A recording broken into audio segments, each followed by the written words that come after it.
Hello and welcome back to Apple Guide, this time for an unboxing of the iPhone XS and XS Max.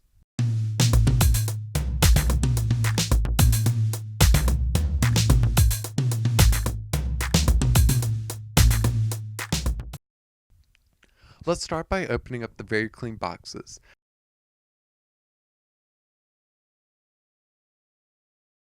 At the top, like usual, there is a documentation which includes a warranty and starter guide, and regulatory papers.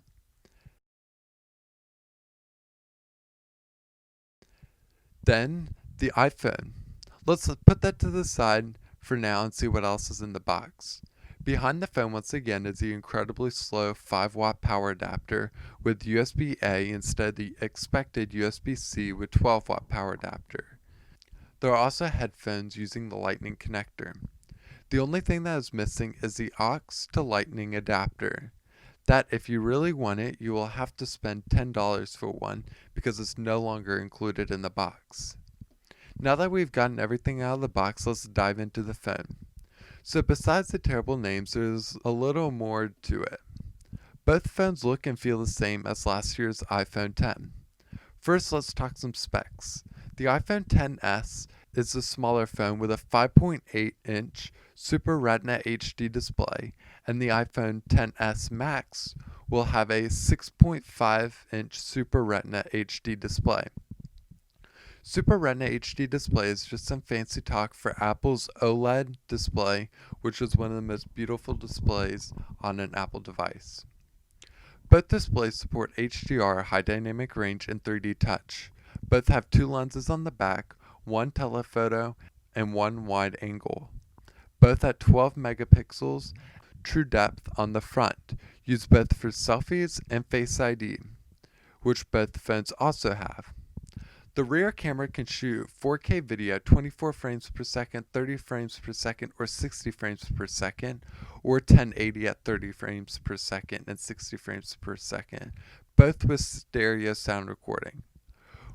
The more frames per second, the smoother the video will appear. Both phones support fast charging via a Qi wireless charger or a 12-watt power adapter.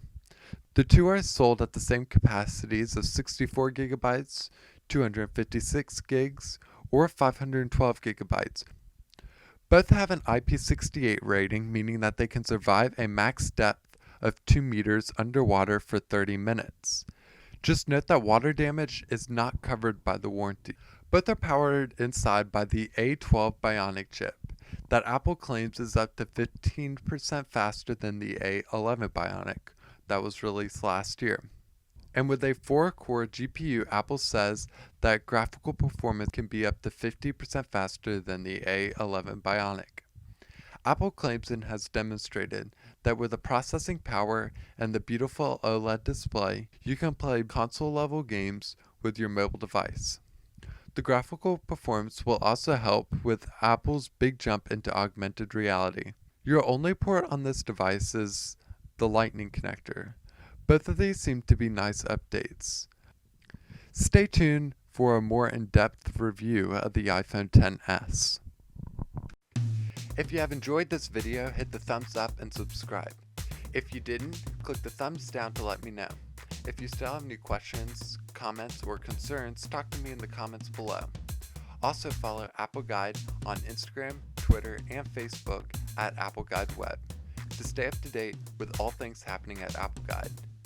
You can find more on our website at appleguideweb.com.